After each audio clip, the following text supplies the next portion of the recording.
Muy buenas a todos. Yo soy súper fan y creo que no es un secreto porque lo tengo puesto en Instagram, en Twitter y en todos lados. Que soy súper fan de Skyrim, ¿vale? O sea, es un juego que siempre tengo instalado en el ordenador porque me flipa y vuelvo siempre cada X tiempo porque de verdad me encanta su mundo. Y aparte de Skyrim, es un juego en el que creo que se puede aprender mucho si miras un poquito cómo lo han hecho, ¿vale? Si miras el detrás de las cámaras. Así que este vídeo voy a hacer una sección nueva que se llame Los secretos de los desarrolladores, creo yo.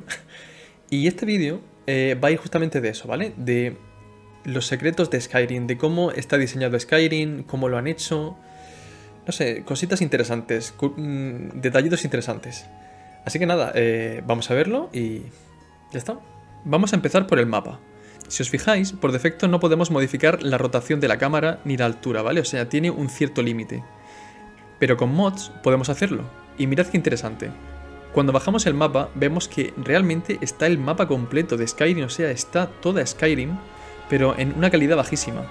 Con texturas en calidad realmente pequeña, con polígonos super bestias por todos lados, pero lo increíble es que está el mapa completo. O sea, no es un mapa 2D, sino que todo está en 3D recreado perfectamente. Y es un efecto chulísimo, la verdad.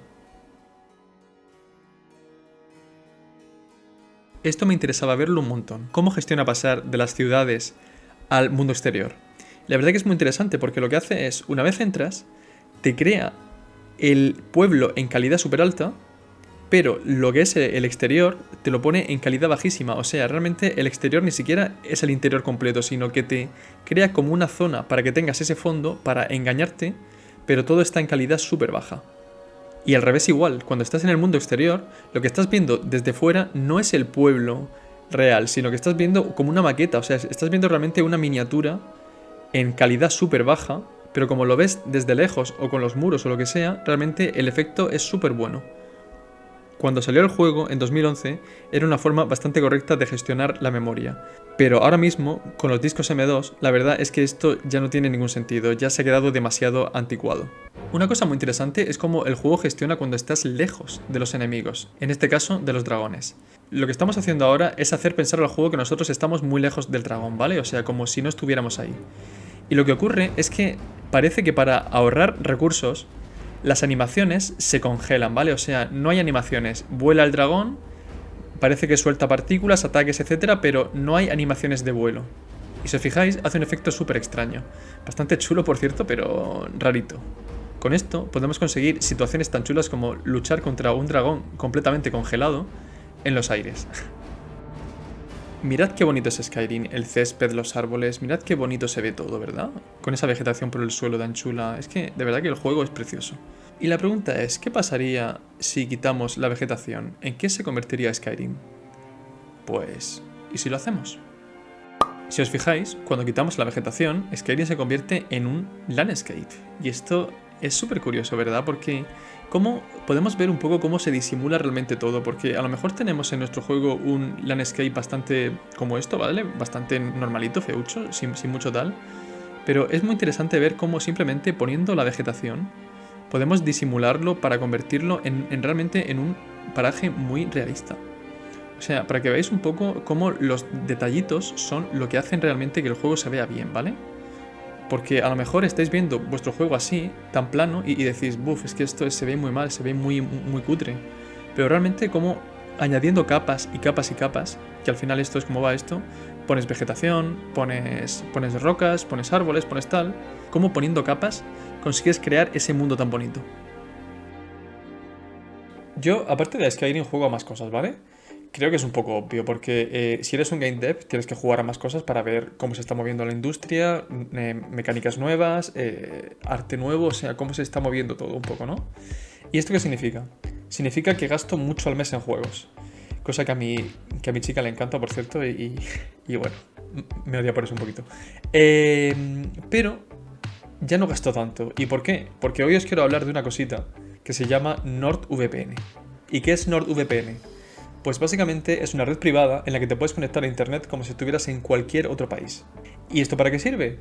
Pues yo en mi caso lo uso para conseguir precios muchísimo mejores por internet. Yo lo uso en juegos, para pillar ofertas súper potentes, pero también te sirve para ver el catálogo de Netflix, de Prime, de Disney Plus. Y os juro, y no por ser esto una promo, porque sí, es una promo, pero de verdad lo uso.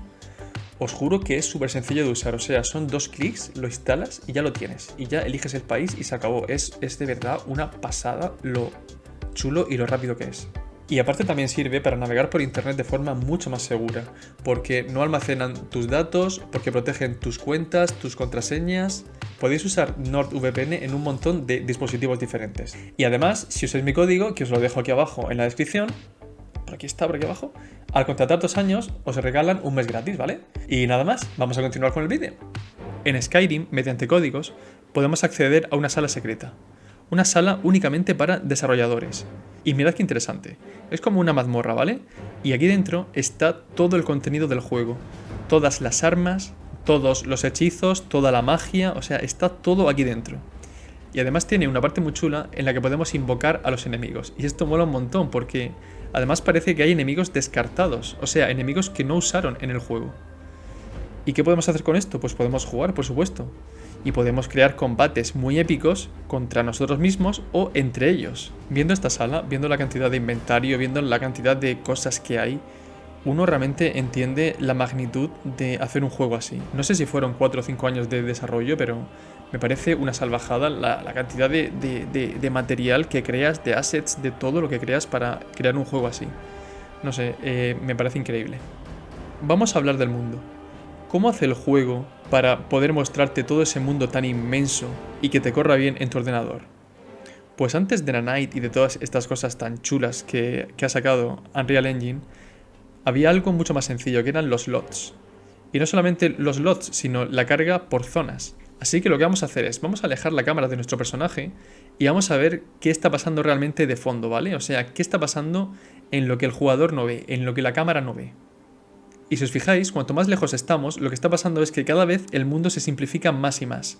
Cada vez las texturas son en menor calidad, cada vez los modelos son más simples con menos polígonos. Mirad Cauce Boscoso, que son 4 polígonos.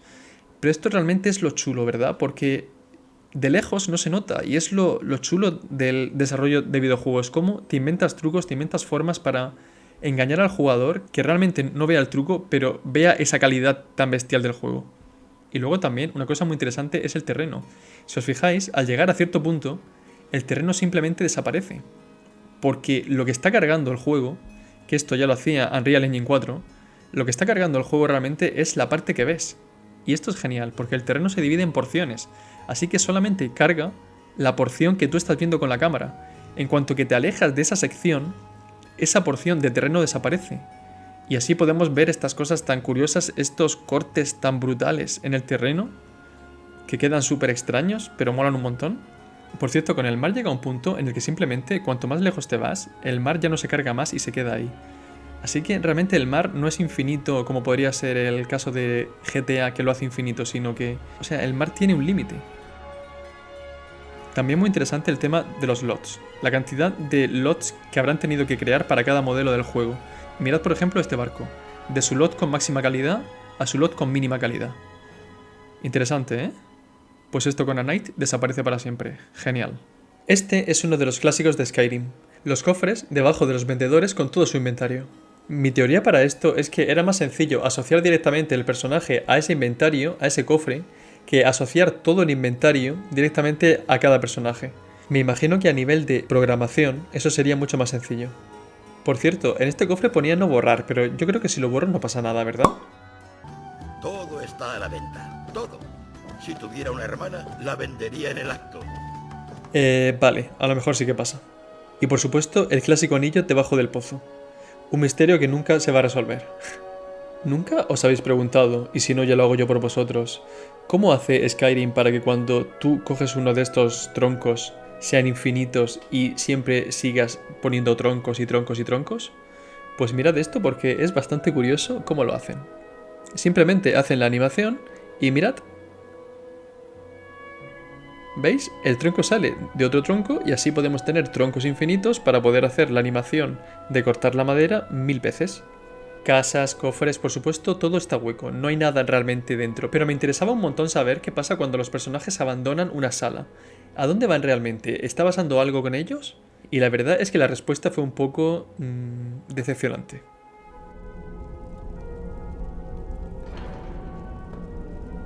Mirad este efecto tan chulo de las hormigas por el tronco del árbol.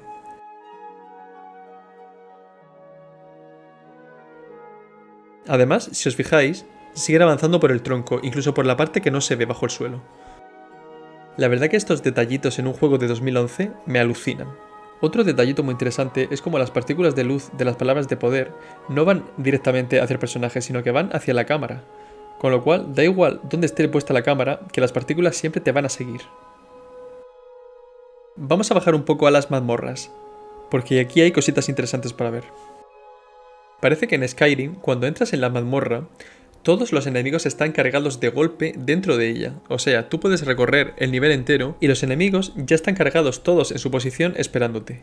Esto me pareció bastante curioso porque pensaba que los spawnearían en el momento, pero no, parece que están cargados desde el principio. Luego también una cosa interesante es que si os fijáis hay cielo.